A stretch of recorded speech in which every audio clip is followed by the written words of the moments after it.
Good morning students. R class के math के online class में आपका स्वागत है। मैं चितरंजन कुमार। आज हम लोग क्लास 11th का लास्ट सिलेबस के बारे में जानेंगे। कल हम लोग शायद बेसिक जाने थे, कुछ फार्मूला लिखे थे आपको, और भी आगे लिखेंगे। पहले हम लोग सिलेबस जान लेते हैं, ठीक है, फिर उसके आगे बढ़ेंगे। क्या क्या हम लोग करने, आप लोग है जो कि एक नोट्स तैयार कीजिए। जैसे बोर्ड लिखते हैं ना बोर्ड पर, उसको बारीकी से आप एक कॉपी बनाइए और कॉपी में उसको उतारिए, देखिए, समझिए। क्योंकि आप देख ही रहे अभी लॉकडाउन का स्थिति है, उसमें हम लोगों को पढ़ना है। तो पढ़ना है तो उसके लिए आपको मेहनत करना पड़ेगा, ठीक है। तो आप लोग एक कॉपी बनाइए, ना रफ होता है ना फेयर होता है, कॉपी बनाइए। उसमें क्या कीजिए आप, उसमें क्या कीजिए, जो लिखवाते हैं उसको आप नोट करते जाइए। क्या करते जाइए?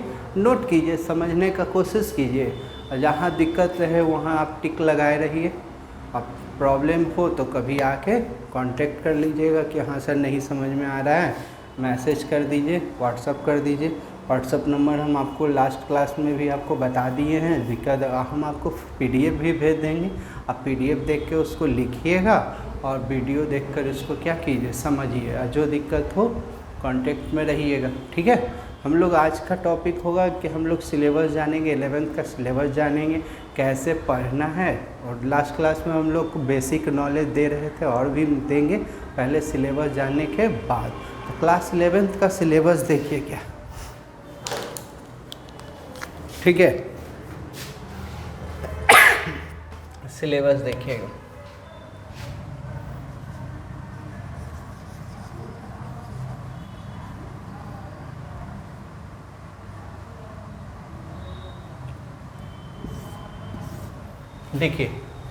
देखिए कभी भी हम लोग शुरुआत किसी चीज़ का करते हैं तो पहले हम लोगों को क्या, कोई डायरेक्ट आपसे क्वेश्चन एराइज नहीं करेगा।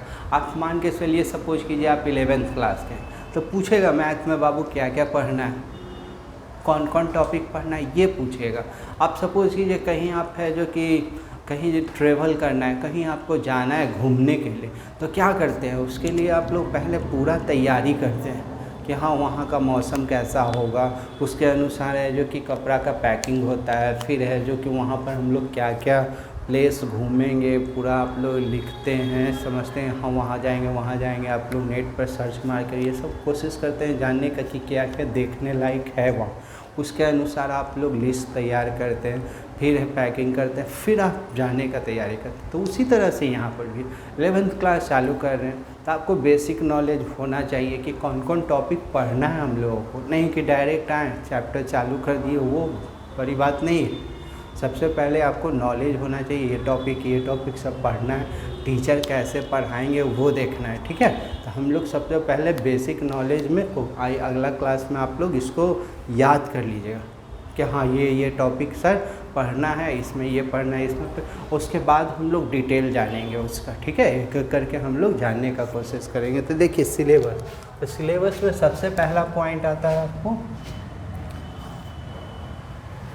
मेरे अनुसार जैसे पढ़ना है वो तो पढ़ेंगे ही, हम कैसे पढ़ाएंगे वो अपने अनुसार सिलेबस लिख रहे हैं। तो सबसे पहले हम लोग पढ़ाते हैं ट्रिग्नोमेट्री पढ़ाएंगे आप।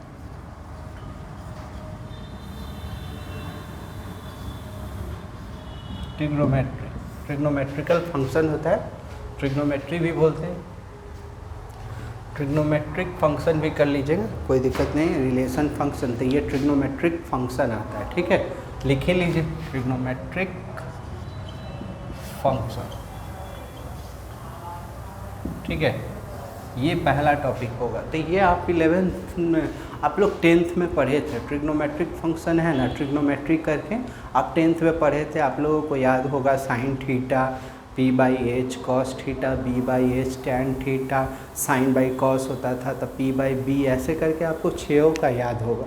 तो हम लोग वो बेसिक भी पढ़ेंगे, यहाँ बेसिक भी पढ़ना है। बेसिक के साथ साथ आगे बहुत इसमें जितना तरह का ये ट्रिगो में पढ़ना है सब 11th 12th में पढ़ना है। ट्रिगो में 11th में आपको पढ़ना है ट्रिग्नोमेट्रिक फंक्शन, और 12th में इसी का इन्वर्स पढ़ना है, इन्वर्स ट्रिग्नोमेट्रिक फंक्शन। तो उसके बारे में हम लोग डिटेल से जानेंगे जब उस टॉपिक के अंदर जाएंगे तब, ठीक है। हम लोग इसमें बहुत सा टाइप है, तो टाइप हम डिस्कस नहीं कर रहे हैं, बारी बारी से जब चालू करेंगे तो उसको टाइप बाय टाइप पढ़ेंगे, ठीक है। मगर हाँ, कोई आपसे ट्रिग्नोमेट्री का मतलब ही पूछ देगा, व्हाट इज़ ट्रिग्नोमेट्री, तो ट्रिग्नोमेट्री का मतलब थोड़ा बहुत बता सकते हैं, तो बेसिक नॉलेज हम आपको दे रहे हैं। तो ट्रिग्नोमेट्री का डिफिनीसन देने से पहले ट्रिग्नोमेट्री हम लोगों का वर्ड नहीं है, ये बन के आया है, ग्रीक वर्ड है। ट्रिगोन और मेट्रोन दो अलग अलग पार्ट में टू दिया था। ट्रिगोन का मतलब होता है ट्रायंगल और मेट्रोन का मतलब होता है मेजरमेंट। तो हम लोगों को इसमें क्या पढ़ना है, तो पढ़ना है हम लोगों को study of measurement of triangle. और ट्रायंगल के अंदर में आपको मालूम है दो चीज़ होता है, एक एंगल होता है और एक साइड होता है। तो उसी के बारे में हम लोग ट्रिग्नोमेट्री में क्या करेंगे, स्टडी करेंगे, ठीक है। जब ट्रिग्नोमेट्री आपका ख़त्म हो जाएगा, ट्रिग्नोमेट्री जब हम लोग पढ़ लेंगे तो फिर हम लोगों का दूसरा होगा टॉपिक सेट। क्या होगा, सेट। तो सेट क्या होता है, तो सेट आपके लिए नया वर्ड है। सेट आपके लिए क्या है, नया वर्ड है, 10th में भी नहीं पढ़े, बचपन से नहीं पढ़े। तो सेट क्या होता है, तो सेट का मतलब होता है well defined data is known as set. तो पहला वर्ड आता है वेल डिफाइंड। क्या होता है सर, तो वेल डिफाइंड का मतलब हर एक का ओपिनियन सेम रहे, हर एक का ओपिनियन सेम रहे। फॉर एग्जाम्पल आप मान के चलिए इंग्लिश अल्फ़ाबेट बोल रहे हैं, तो इंग्लिश अल्फ़ाबेट में सबको मालूम है कि ABCDEF होता है। अब कहीं दूसरे जगह चले जाएंगे तो उसका मतलब इंग्लिश अल्फ़ाबेट का मतलब तो दूसरा नहीं ना होगा। तो ये क्या है, वेल डिफाइंड। अब बोल देंगे वॉवेल बोल देंगे, तो वॉवेल फिक्स है, A E I O U, तो कहीं पर भी बोलेगा तो A I O U ही बोलेगा। तो ये क्या है, फिक्स, हर एक का ओपिनियन सेम है, हर एक का ओपिनियन सेम रहता है, तो उसी को हम लोग क्या बोलते हैं, सेट बोलते हैं। यानी कि well defined data is called set. तो सेट को रिप्रेजेंट दो तरह से करते हैं, एक बिल्डर फॉर्म होता है, एक रोस्टर फॉर्म होता है। सेट बिल्डर फॉर्म और रोस्टर फॉर्म। तो बिल्डर फॉर्म में देख लीजिए, रोस्टर फॉर्म में ऐसे रहता है। सपोज कीजिए आपको नेचुरल नंबर लिखना है, क्या लिखना है, नेचुरल नंबर 1 to 10, 1 to 9 ही लिखना है। तो 1 to 9 लिखना है तो आप ऐसे लिख सकते हैं, सेट कर्ली ब्रैकेट के अंदर में 1 2 3 4 ऐसे करके 9 तक। इसी को सेट बिल्डर फॉर्म में लिखना है। तो सेट बिल्डर फॉर्म का मतलब होता है सिंबल के द्वारा लिखना। क्या के द्वारा लिखना, सिंबल के द्वारा। तो यही सेट बिल्डर फॉर्म में लिखिएगा तो A ही लिखिएगा x सच डैट, इसको सच डैट पढ़ते हैं, x such that x belongs to n रहेगा। हाँ, यहाँ मेंशन हो जाएगा कि n कहाँ तक, n का मतलब नेचुरल नंबर, तो नेचुरल नंबर कहाँ तक रहेगा, तो यहाँ यहाँ n ऐसे x = n भी लिख सकते हैं और यहाँ मेंशन कर सकते हैं n बिलोंग्स टू n। और ये n है ना,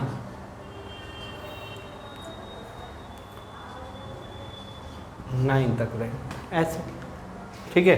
चाहे यहाँ ऐसे कर लीजिए, छोटा वाला एक = n कर दीजिए, =n। ये n क्या है, तो नेचुरल नंबर है, तो कहाँ तक है, तो आपको 9 तक। तो ये हो गया सिंबल के द्वारा। तो यही पढ़ना है सेट के अंदर में, उसका पढ़ना है। फिर ये सेट के अंदर में पढ़ना है आपको क्या, यूनियन, इंटरसेक्शन, डिफरेंस, बहुत सा टाइप आएगा, उस पर फिर हम लोग बात करेंगे, ठीक है।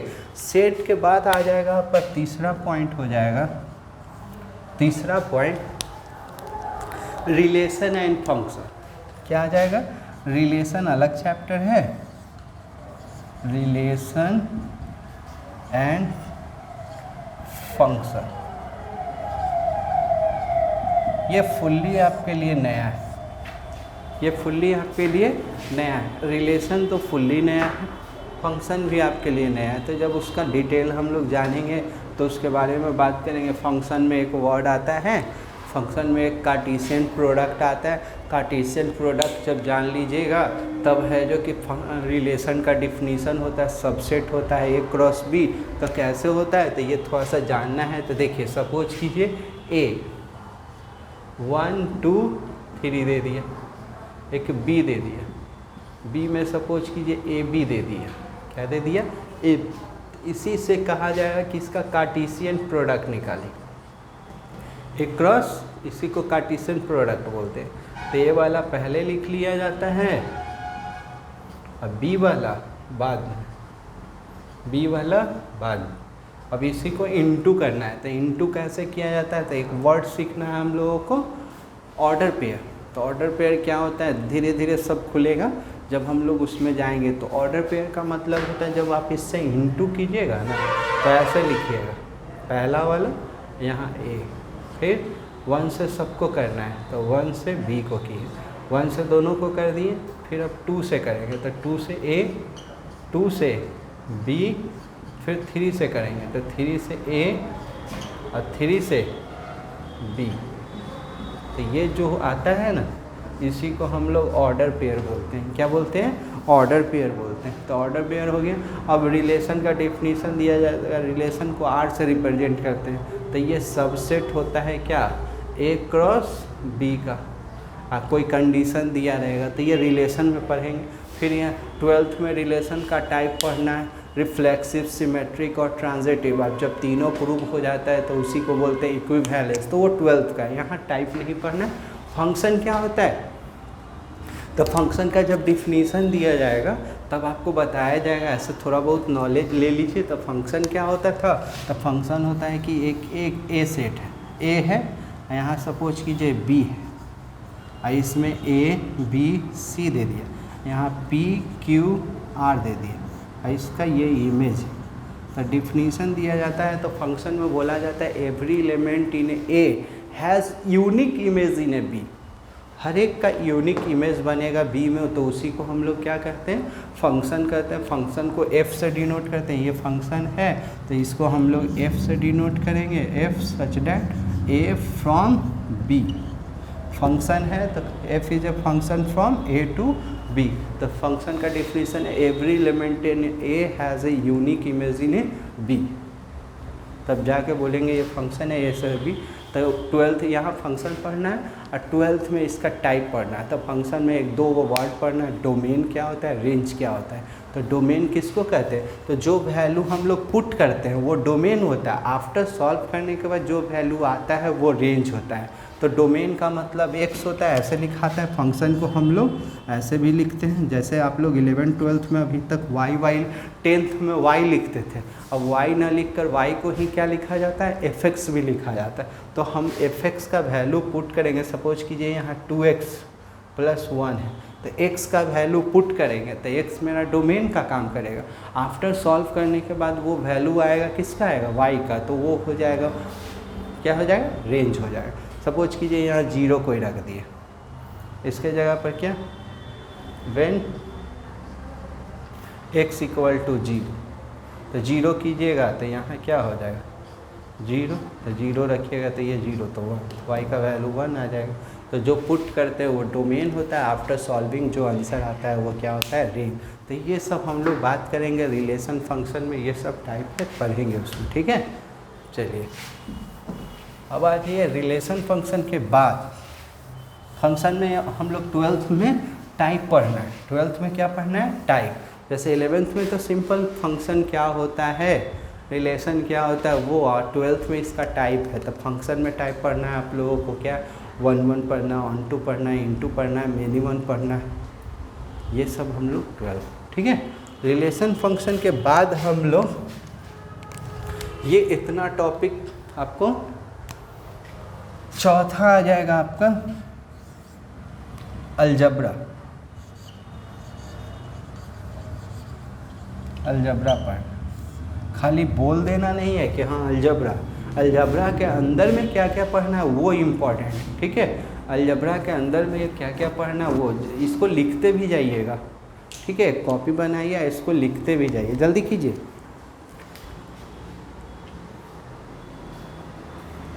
ये तीनों आपका है ना, ये तीनों मिलाकर 29 नंबर का कितना आता है? 29। और ये आपको आता है 37। तो अलजबरा में क्या क्या पढ़ना है वो हम लोग जानने का कोशिश करेंगे, ठीक है। तो देखिए अलजबरा में पहला वर्ड है, लिखते हैं यहाँ से, हाँ। पहला पढ़ना है PMI, फुल फॉर्म लिख लीजिएगा, प्रिंसिपल ऑफ मैथमेटिकल इंडक्शन। क्या? प्रिंसिपल लिख लीजिएगा यहाँ शॉर्ट में, क्यों अभी जब पढ़ेंगे तो उस समय तो लिख ही देंगे, अभी आपको तो बोल ही रहे। Principle of mathematical induction. दूसरा पढ़ना है कॉम्प्लेक्स नंबर, कॉम्प्लेक्स नंबर। देखिए पीएमआई क्या होता था, तो एक फार्मूला जो आप लोग दे दिया तो उसको स्टेटमेंट मान लिया जाता था, उसी को प्रूफ किया जाता था, उसको 3 फेज से पास करवाया जाता है, तो वो फुल्ली नया होगा उस समय। कम्प्लेक्स नंबर, तो कम्प्लेक्स नंबर आप लोग 10th में नहीं पढ़े थे, याद होगा 10th में सर लोग बता रहे थे तो डी निकालते थे, b² - 4ac, याद है। और डी का वैल्यू 0 से बड़ा रहता था, वो पढ़े थे, इक्वल टू 0 पढ़े थे। 0 से छोटा था डी का वैल्यू तो बोल दिया गया था कि ये नॉट डिफाइंड है, इमेजिनरी है। यही पढ़ना है हम लोगों को। सपोज कीजिए डी निकाले और डी का वैल्यू निगेटिव में आ जाता था, -4, तो इसका जब हम लोग स्क्वायर रूट मिडिल टर्म तो ये बाई फार्मूला करते थे तो था ना -b ± √d में 2a था, तो उस यही डी, तो डी का जब निगेटिव रूट के अंदर में निगेटिव आ जाता है तो इसी को हम लोग इमेजिनरी कहते हैं। क्या कहते हैं? इमेजिनरी। तो इमेजिनरी के बारे में यहाँ पढ़ना है। तो ये क्या होता है, तो एक वर्ड है आयोटा, ग्रीक वर्ड है, तो यहाँ 4, ये माइनस का मतलब इसमें -1 है, तो एक बोला गया था कि i² बराबर होता है -1, ये बताया जाएगा। ये इमेजिनरी नंबर का डिफिनीसन जब दिया जाएगा तो बताया जाएगा। तो i² का मतलब क्या होता है? -1, तो इसमें -1 है, तो -1 को हम लोग क्या लिख सकते हैं? i² लिख सकते हैं, तो ये बाहर आएगा तो 2i, तो जिसमें i लगा रहता है उसी को इमेजिनरी नंबर कहते हैं। इमेजिनरी नंबर फिर उसमें हम लोग कम्प्लेक्स नंबर पढ़ेंगे, तो एक रियल होता है और एक इमेजिनरी, तो इसी को हम लोग कम्प्लेक्स नंबर में पढ़ेंगे। तो कम्प्लेक्स नंबर में बहुत सा पढ़ना है हम लोगों को। कम्प्लेक्स नंबर पूरा पढ़ लेंगे, उसमें पढ़ना है हम लोगों को कंजुगेट पढ़ना है, इसमें बहुत सा टाइप है। कंजुगेट पढ़ना है, मॉडुलस निकालना सीखना है हम लोगों को, कम्प्लेक्स नंबर का मॉडुलस निकालना सीखना है, उस सब का प्रॉपर्टी पढ़ना है। फिर square root of complex number पढ़ना है। आप लोग सिंपल ये सब रूट निकालना सीखे होंगे।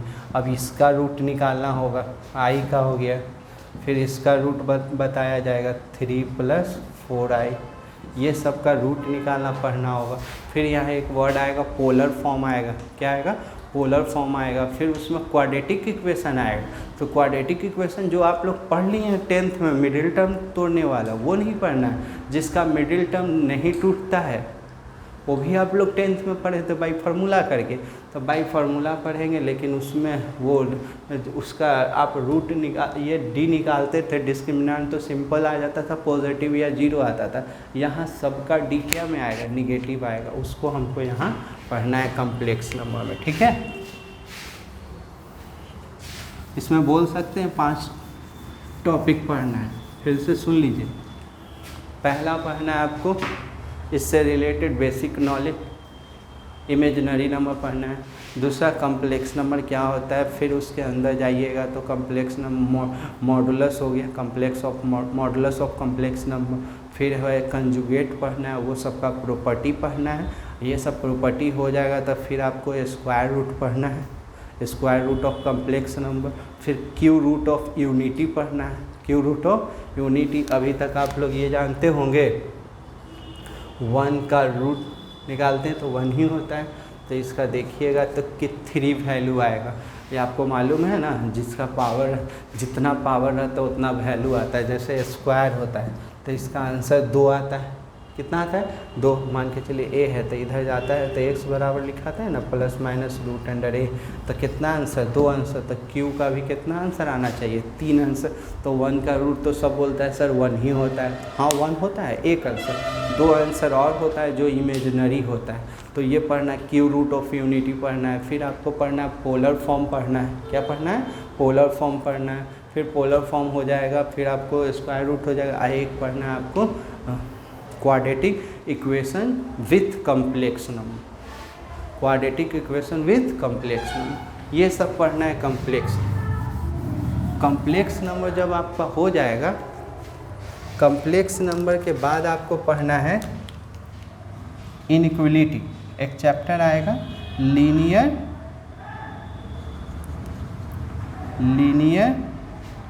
इनइक्वलिटी।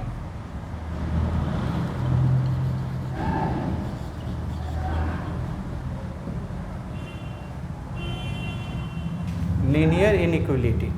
लीनियर इनइक्वलिटी का यहाँ आप लोग नहीं पढ़ें, शुरू से नहीं, ऐसे पढ़ना है। अभी तक आप इक्वल इक्वल करके पढ़ते थे, अब पढ़ना है greater than equal, less than equal, इस तरह का जोड़ घटाव इसमें पढ़ना है। इसका ग्राफ भी पढ़ना। और 12th में है ना, इसी को है एक नया नाम से जानते हैं, जो कि 6 नंबर का हर एक साल क्वेश्चन आता है, LPP, लीनियर प्रोग्रामिंग प्रॉब्लम, उससे क्वेश्चन आता है 12th। यहाँ उसका ग्राफ तक पढ़ना, उसके आगे का भी दुनिया है जो कि 12th में। इसमें आपको सिंपल ऐसे है 2x + 5, यहाँ ग्रेटर दैन 3 दे देगा, तो ये प्लस है। जैसे इक्वल वाला जोड़ घटाव करते हो वैसे ही है, सिर्फ इसमें एक दो चीज़ को ध्यान रखना है जो हम लोग पढ़ेंगे। ये प्लस है तो इधर जाएगा तो क्या हो जाता है, माइनस हो जाएगा, तो ये माइनस हो जाएगा, तो ये क्या है 2x तो -4। ये इंटू का खाली ध्यान रखना, इंटू में अगर ये पॉजिटिव है तो इधर से उधर जाएगा, तो जानते ही इंटू में रहता है तो उधर जाता है, तो डिवाइड में होता है, तो कोई इनइक्वलिटी में चेंज नहीं आए। अगर यही यहाँ माइनस होता और इधर से उधर जाता है, इंटू से उस उधर जाता है, तो डिवाइड में हो जाता है, तो इनइक्वलिटी का साइन क्या हो जाता है, चेंज हो जाता है, तो वो हम लोग पढ़ेंगे, ठीक है। तो ये इंटू में है, पॉजिटिव वैल्यू है, उधर जाएगा तो कोई साइन चेंज नहीं होगा, तो ये गया। तो ये देखिए, इसका मतलब हुआ कि x का वैल्यू क्या है, 2 है या -2 है या -2 से ज़्यादा है, तो उसको लिखने का तरीका हम लोग ऐसे लिखते हैं, x बिलोंग्स टू क्या, -2 या -2 से ज़्यादा। तो ज़्यादा कहाँ तक जा सकता है, इन्फिनिटी तक। तो इंक्लूडिंग रहता है तो इक्वल का साइन रहता है, तो ये बड़ी ब्रैकेट देते हैं, और उससे बड़ा, तो उससे बड़ा बहुत दूर तक जाएगा, इन्फिनिटी को देखे नहीं है, तो ये छोटा वाला साइन देते हैं। इसका मतलब होता है छोड़कर, उसका मतलब क्या होता है, छोड़कर, कि इन्फिनिटी नहीं है। तो ये सब पढ़ेंगे इनइक्वलिटी। फिर आ जाइए, एक वर्ड आएगा उसी में, परमुटेशन। परमुटेशन अलग है, नया वाला बुक में अलग अलग कर दिया है। RS अग्रवाल बुक के भी बारे में बता देंगे, तो फास्ट कीजिए। परमुटेशन और उसी में कम्बिनेशन होता था,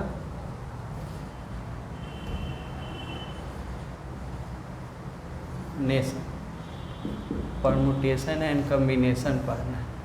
तो होता क्या है परमुटेशन एंड कम्बिनेशन, तो ये आपके लिए फुल्ली नया है, लॉजिकल है। लॉजिकल इन द सेंस माने सोचना है।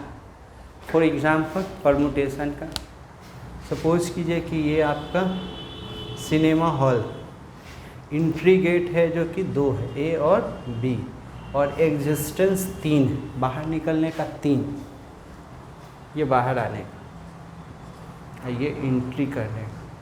तो 1 2 3, एक पर्सन को हॉल में इंटर करना है और इंटर कर फिर बाहर आना है, तो वो कितना तरीका हो सकता है, तरीका वो तो जाएगा एक ही तरीका से, बाहर भी निकलेगा एक ही तरीका। तो क्या क्या पॉसिबिलिटी है, क्या है पॉसिबिलिटी, क्या क्या है, ये पढ़ना है आपको परमुटेशन कम्बिनेशन में, यानी कि क्या क्या हो सकता है।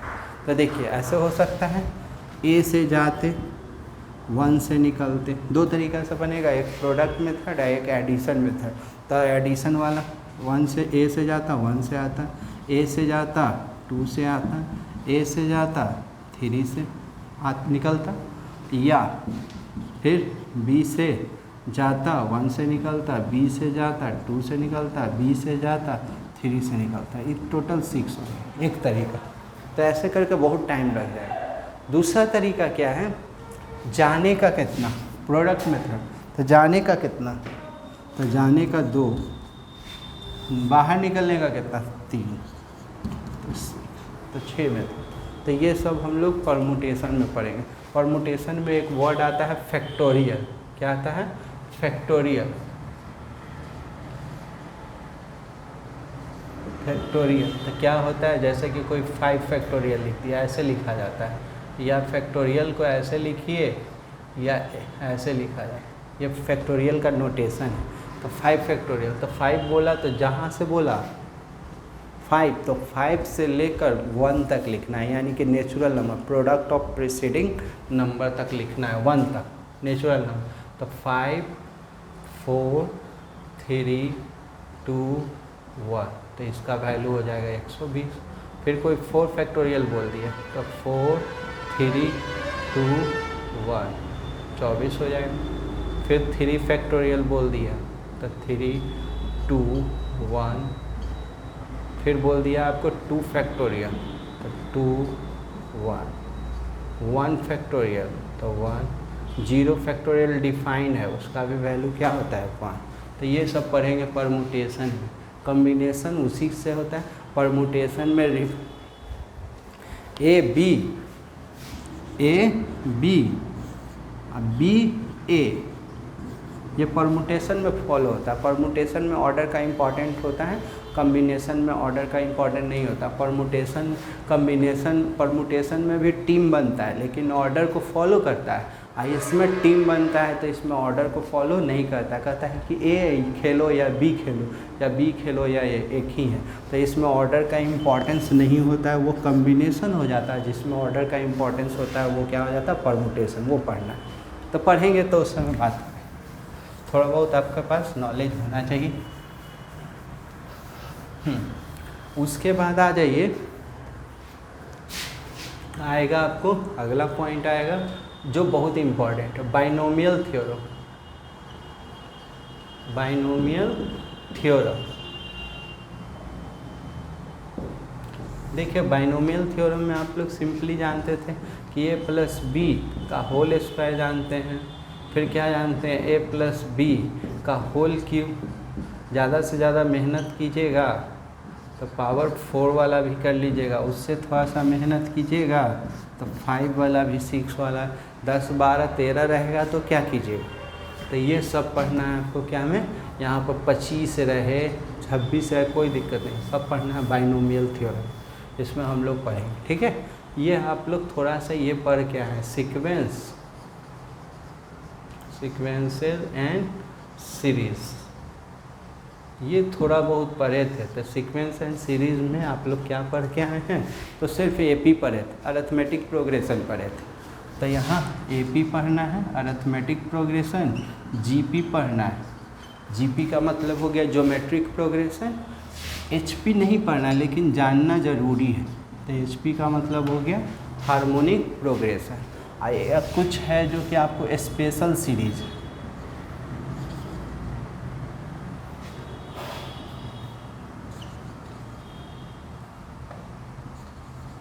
स्पेशल सीरीज, ये पढ़ना, इतना पढ़ना है आपको। ये अलजबरा है 37 नंबर का, जल्दी कीजिए। अब उसके बाद हम लोग क्या पढ़ेंगे, तो उसके बाद कोऑर्डिनेट ज्योमेट्री पढ़ेंगे। जल्दी जल्दी कीजिए, लिखवाते जाएंगे फास्ट।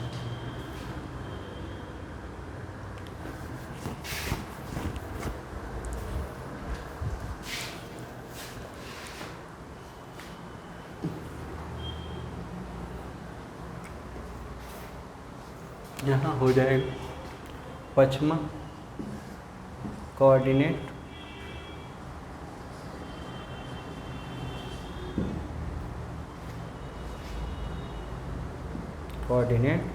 ज्योमेट्री। देखिए कोऑर्डिनेट ज्योमेट्री में आप लोग हैं ना 10th क्लास में, 9th क्लास से पढ़ते आ रहे हैं। तो 10th क्लास में आप लोग क्या पढ़े थे, तो याद होगा आप लोगों को, डिस्टेंस फार्मूला पढ़े थे। क्या पढ़े थे ना, डिस्टेंस फार्मूला पढ़े थे। फिर है जो कि कोलिनियर वाला पढ़े थे, कंडीशन ए बी निकाल लेते थे डिस्टेंस फार्मूला से, फिर बी सी निकाल लेते थे और फिर ए सी निकाल देते थे। 2 का जो तीसरे के बराबर आ जाता था तो बोल देते थे कि कोलिनियर है। 10th में पढ़े थे distance formula, condition for collinear. फिर एरिया ऑफ ट्रायंगल निकालते थे, याद होगा, एरिया ऑफ ट्रायंगल निकालते थे, फिर एरिया 0 आ जाता था तो कोलिनियर बोल देते थे। फिर सेक्शन फार्मूला पढ़े थे ना, सेक्शन फार्मूला पढ़े थे। सेक्शन फार्मूला के बाद है जो कि मिड पॉइंट भी पढ़े थे आप लोग। उसके बाद पढ़े थे, याद होगा आप लोगों को, सेंट्रॉइड निकालना सीखे थे। सेंट्रॉइड जो रेशियो 2:1 में डिवाइड करता है वो पढ़े थे आप लोग। तो वो यहाँ पर है ना कोऑर्डिनेट ज्योमेट्री में उसको इंट्रोडक्शन में रखा गया है। क्या में रखा गया है? इंट्रोडक्शन। उसको इंट्रोडक्शन में यहाँ पर जो आप लोग 10th में पढ़े हैं उसको पढ़ लेना है। मेन यहाँ पर एक वर्ड है स्ट्रेट लाइन। क्या पढ़ना है? Straight line. तो स्ट्रेट लाइन मतलब क्या? उसका इक्वेशन आप लोग पढ़ते आ रहे हैं, 10th में पढ़े थे, ये पढ़े थे। देखिए 2x + 3y = 5, यहाँ रहता था 7x - 4y = 2। तो ये दोनों को आप लोग सॉल्व करके ग्राफ बनाए थे, तो ऐसे ग्राफ बनता था। तो ये क्या है? ये लाइन है। तो ये लाइन का इक्वेशन होता है। तो ये इक्वेशन पढ़ना है यहाँ पर। स्ट्रेट लाइन का क्या पढ़ना है? इक्वेशन। उसमें एक वर्ड आएगा स्लोप आएगा। क्या आएगा? स्लोप आएगा। तो स्लोप किसको कहते हैं? तो स्लोप से पहले आपको इंक्लाइनेशन जानना होगा। इंक्लाइनेशन किसको कहते हैं? तो इंक्लाइनेशन मतलब होता है ये एक्स एक्सिस वाई एक्सिस। कोई लाइन एक्स एक्सिस के साथ जो एंगल बनाता है एंटी क्लॉकवाइज डायरेक्शन में, ये एंटी क्लॉकवाइज डायरेक्शन में एक्स एक्सिस के साथ एंटी क्लॉकवाइज डायरेक्शन में जो एंगल बनता है उसी को इंक्लाइनेशन कहते हैं। उसको थीटा के थ्रू लिखते हैं। क्या के थ्रू लिखते हैं? थीटा के। उसका रेंज कहाँ से कहाँ तक होता है? 0 से 180 तक होता है। अब इसी थीटा में है जो कि एक m बराबर आ जाता है tan थीटा। क्या आ जाता है? tan theta. तो m को ही हम लोग बोलते हैं स्लोप ऑफ लाइन। वो कितना झुका हुआ, कौन एंगल से झुका हुआ। तो स्लोप पढ़ना है हम लोगों को। फिर स्लोप पढ़ेंगे तो फिर लाइन का टाइप पढ़ेंगे, कैसा कैसा लाइन होता है। ये लाइन है तो इसका अलग नाम है, इंटरसेप्ट फॉर्म हो जाएगा। तो उस सब या फिर नॉर्मल फॉर्म पढ़ना है तो यहाँ लाइन के बारे में बहुत डिटेल में हम लोग जानेंगे। लाइन पढ़ लेंगे बहुत डिटेल में। इसमें 12-13 एक्सरसाइज है स्ट्रेट लाइन में। वो पढ़ने के बाद एक वर्ड आएगा कोनिक सेक्शन। कोनिक सेक्शन में हम लोगों को पढ़ना है सर्किल पढ़ना है। क्या पढ़िएगा? सर्किल। तो सर्किल में क्या पढ़िएगा? जो आप लोग 10th में पढ़े, 10th 9th में पढ़े वो नहीं। एरिया, सरकमफ्रेंस नहीं, 2πr, πr², ये सब नहीं पढ़ना है। सर्किल का इक्वेशन कैसे बनता है, सर्किल का इक्वेशन कैसे बनता है, तो ये पढ़ना है यहाँ पर। फिर उसके बाद एक वर्ड आएगा पाराबोला। पाराबोला। तो पाराबोला तो आप लोग 10th में ही पढ़े थे। क्वाड्रेटिक इक्वेशन सर लोग बता रहे होंगे तो याद होगा, ऐसे करके फिगर बनाए होंगे। क्वाड्रेटिक इक्वेशन बता रहे होंगे तो याद होगा आप लोगों को। ऐसे था ना, तो इसका इक्वेशन बनाते थे तो ऐसे बनाते थे। तो ये पढ़ना है हम लोगों को पाराबोला। पाराबोला के बाद आ जाता है एक वर्ड आता है इलिप्स। क्या आता है? इलिप्स। इलिप्स पढ़ना है। इलिप्स पढ़ लीजिएगा तो एक वर्ड आएगा हाइपरबोला आएगा। हाइपरबोला ये हो जाएगा। तो उसी से रिलेटेड एक वर्ड आ जाएगा हाइपरबोला। पढ़ लीजिएगा ना, तो हाइपरबोला से रिलेटेड ही है जो कि सबसे रिलेटेड एक आ जाएगा कोनिक सेक्शन। उसी से क्वेश्चन आ जाएगा लोकस कोनिक सेक्शन।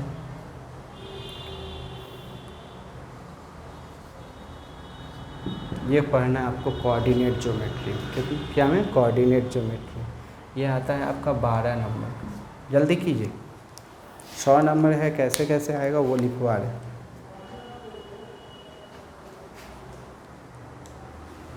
कभी 12 कभी 13 आते रहता है। ये 13 कर लीजिए। अब कोऑर्डिनेट ज्योमेट्री के बाद आ जाइए, फास्ट कीजिएगा, इधर मिटा दे। अब आ जाएगा आपका कैलकुलस। क्या पढ़ना है? कैलकुलस। एक वर्ड आएगा जो बहुत इम्पॉर्टेंट है 12th के लिए, कैलकुलस। आप लोगों को 6 नंबर में पढ़ना है, लेकिन बेसिक 11th ही में। तो कैलकुलस में क्या क्या पढ़ना है आप लोगों को? तो लिमिट पढ़ना है। क्या पढ़ना है? लिमिट। यही 12th में लिमिट को ही लिमिट के जैसा ही कह सकते हैं। 12th में जैसा ही क्या, लिमिट ही 12th में उसको नया नाम से जानते हैं, कंटिन्यूटी बोल दिया गया। तो लिमिट पढ़ना, ये नया वर्ड है आपको। लिमिट के बाद है जो कि डेरिवेटिव पढ़ना है, जिसको डिफ्रेंशिएशन बोलेंगे।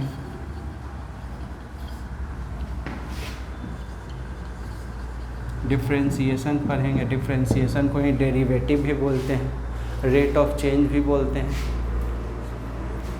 पढ़ेंगे हम, ठीक है। तो ये सब नया वर्ड है, डिफ्रेंसिएशन अच्छा से पढ़ लीजिएगा। यहाँ 11th में तो एक वर्ड है इंटीग्रेशन, लेकिन हम इंटीग्रेशन भी थोड़ा बहुत पढ़ा देते हैं जिससे आपको फिजिक्स का न्यूमेरिकल बनाते समय, थ्योरी बनाते समय समझ में आए। तो एक वर्ड है इंटीग्रेशन। तो इंटीग्रेशन कुछ नहीं है, inverse process of differentiation is known as integration. Differentiation का अच्छा नॉलेज हो जाएगा तो आपको इंटीग्रेशन समझ में आएगा। तो ये इंटीग्रेशन, तो ये सब उसमें हम लोग जब पढ़ेंगे तो बताएंगे। ये 3 चीज़ पढ़ना है यार। 7 में आ जाइए।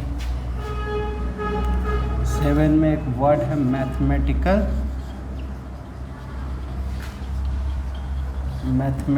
रीजनिंग।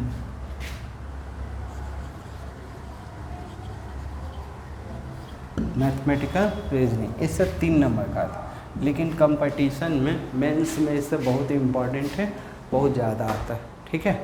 फिर उसके बाद लास्ट टॉपिक हो जाएगा, आप लोग पढ़ें स्टैटिस्टिक्स पढ़े थे ना 10th क्लास में, तो मीन, मीडियन, मोड, तो उसी का वर्जन पढ़ना, उसी के आगे पढ़ना mean deviation from mean, mean deviation from median, फिर वेरिएंस पढ़ना है, फिर स्टैंडर्ड डेविएशन पढ़ना है। तो ये पढ़ना है, तो ये स्टैटिस्टिक्स।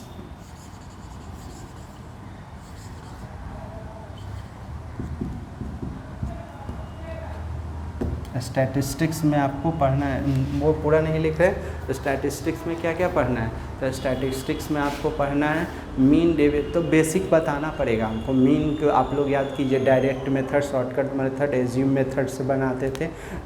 मीन को 3 भाग में बांटते थे, 3 तरीका था उसका। एक आपका individual series, discrete series, continuous series, जो इंटरवल दिया रहता था, क्लास दिया रहता था। तो वो सब यहाँ पढ़ना है, मीन पढ़ना है, मीडियन पढ़ना है। वो बताने के बाद तब जाके हम लोग पढ़ाएंगे आपको क्या, mean deviation from mean, mean deviation from median, फिर वेरिएंस पढ़ाएंगे, स्टैंडर्ड डेविएशन पढ़ाएंगे, तब जाकर कोफिशिएंट पढ़ाएंगे, तब जाके ये ख़त्म होगा। लास्ट टॉपिक है आपका प्रोबेबिलिटी।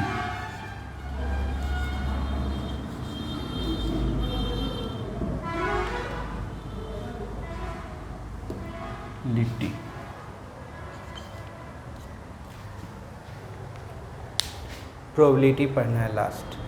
ये इससे ज़्यादा नहीं आता है, ये दोनों से 12 नंबर का आता है। जल्दी कीजिएगा।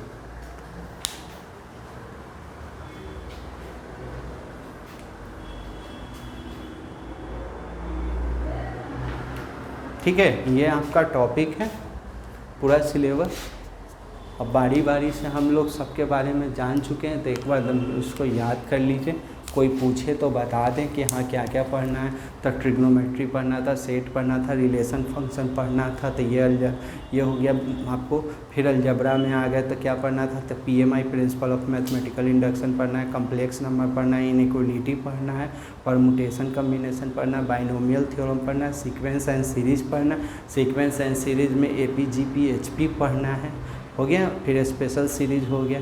फिर उसके बाद कोऑर्डिनेट ज्योमेट्री में इंट्रोडक्शन में distance formula, section formula, area of triangle, ये पढ़ना है।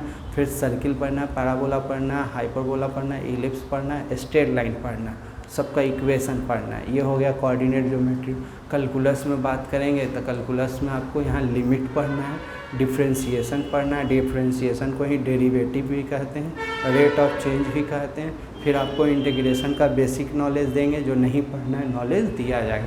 फिर आप लोग मैथमेटिकल रीजनिंग बहुत नया है, अलग टाइप का है, मैथमेटिकल रीजनिंग है। स्टैटिस्टिक्स पढ़ना है, जो आप लोग 10th में पढ़े थे, मीन, मीडियन, मोड, उसी को और आगे करना है। फिर प्रोबेबिलिटी पढ़ना, ऐसे। अगला क्लास से हम लोग ट्रिग्नोमेट्री चालू करेंगे। आप लोग इसको काइंडली अच्छा से याद कर लीजिए। अगला क्लास से आप लोग का कॉपी, हाँ, बुक लिख लीजिएगा। बुक फॉलो होगा NCERT, RS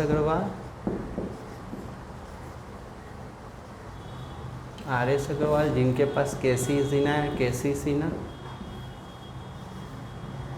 जिनके पास RD शर्मा, हम थ्योरी देंगे, क्वेश्चन बनाएंगे, हर एक बुक से टच करेंगे, ठीक है।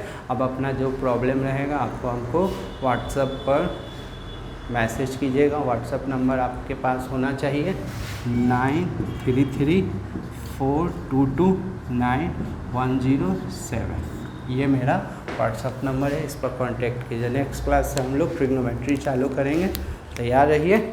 ठीक है, ओके बाय।